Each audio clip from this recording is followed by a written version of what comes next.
आओगे तो वो बेच कर खा जाएंगे और बच्चों को संस्कार दिलाओगे तो वो कारों का लाइन लगा देंगे।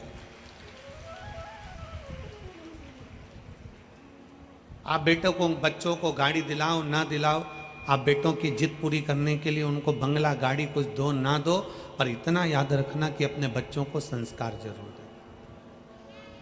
जिस माता पिता के बच्चे संस्कारित होते हैं, जिस माता पिता के बच्चों में संस्कार होता है, वो माता पिता कभी जिंदगी में रोते नहीं हैं और वृद्धाश्रम की सीढ़ी पर चढ़ते नहीं हैं, उनकी जिंदगी सार्थक हो जाती है। हम मोबाइल के चक्कर में, बच्चों को प्रेम करने के चक्कर में, स्नेह करने के चक्कर में बच्चों को मोबाइल दे दो, मांगा ये दे दो, मांगा वो दे दो, मांगा ये दे दो, मांगा वो दे दो, हम बच्चों की केवल पूर्ति करते जाते हैं, उनकी जिद को पूरा करते करते जाते हैं। हम बच्चों की जिद पूरी कर रहे हैं, पर यह अंदाजा हम लगा कर नहीं बैठे कि हम हमारी जिंदगी को लात मारते चले जा रहे हैं।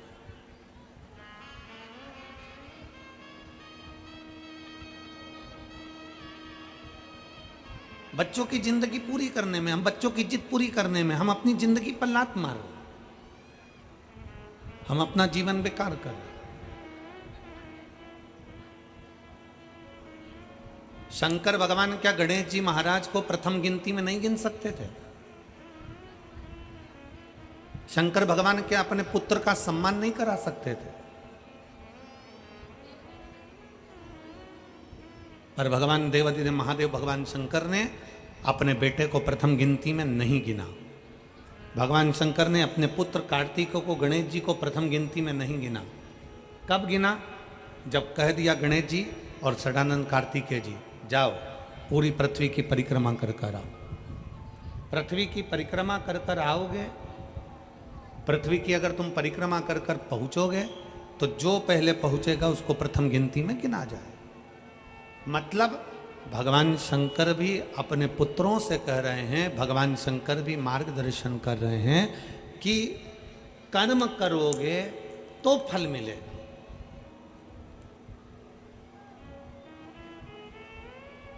आज का व्यक्ति क्या करता है कि मैं सिंहासन पर बैठा हूं तो मेरा बेटा सिंहासन पर बैठे, मैं अगर आमदार बनाऊं, मैं अगर खासदार बनाऊं, मैं अगर विधायक बनाऊं, मैं अगर सांसद बनाऊं तो मेरा बच्चा भी विधायक और सांसद बने, मैं अगर किसी पार्टी का या किसी चीज का अध्यक्ष बनाऊं तो मेरा बच्चा भी अध्यक्ष बने, मैं अगर ऐसा हूं, मैं राजनेता हूं, मैं मंत्री हूं, संतरी हूं, कलंतरी हूं, मैं कोई पदाधिकारी हूं तो मेरा बेटा भी इस स्थान पर बैठे।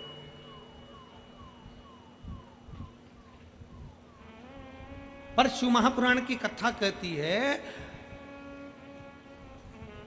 अमिताभ का बेटा अमिताभ जैसा नहीं बन सकता, धर्मेंद्र का बेटा धर्मेंद्र जैसा नहीं बन सकता, सचिन का बेटा सचिन जैसा नहीं बन सकता।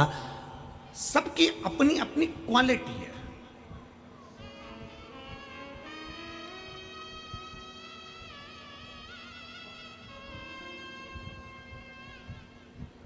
सबका अपना अपना कर्म है।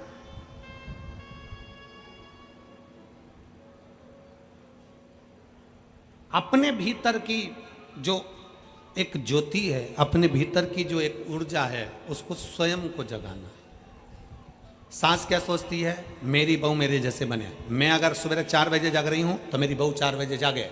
मैं अगर 6 बजे जाग रही हूँ, मेरी बहू 6 बजे जागे। मैं इतना काम कर लेती हूँ, घर में लिपाई पुताई, दरवाजा ये वो सब साफ कर लेती हूँ, बर्तन भांडे सब कर लेती हूँ, मेरी बहू भी करे। मैं अगर इतना कपड़ों पे प्रेस कर लेती हूँ, मेरी बहू भी करे। मैं अगर ये कर लेती हूँ तो मेरी बहू भी करे। हमारा निवेदन है, सचिन तेंदुलकर का बेटा सचिन तेंदुलकर नहीं बन सकता, दुनिया में किसी का बेटा उसके जैसा नहीं बन सकता, तो तुम किससे आस लगा कर बैठी हो कि बहू तुम्हारी जैसी बन जाए?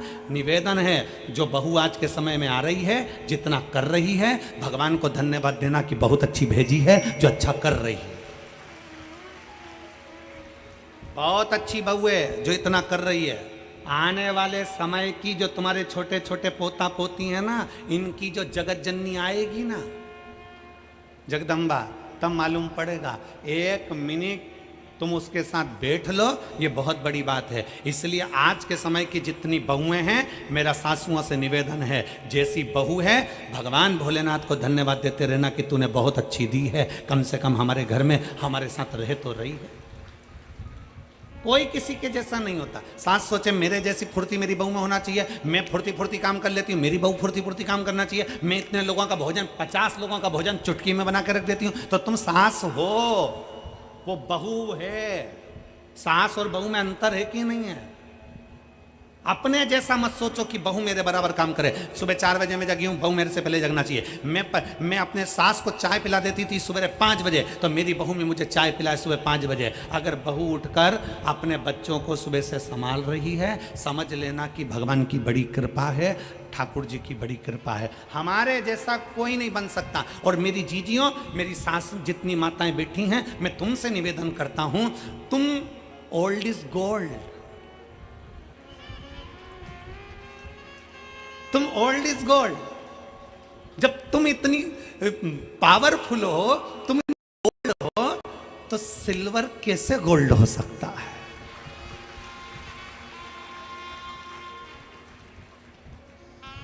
मेरा बुजुर्ग माताओं से निवेदन है, सास ये ना सोचे कि मेरी बहू मेरे जैसी बने, मेरी बहू मेरे जैसा काम करे, मेरी बहू मेरे जैसा, ना ना ना ना, कोई किसी के जैसा नहीं हो सकता।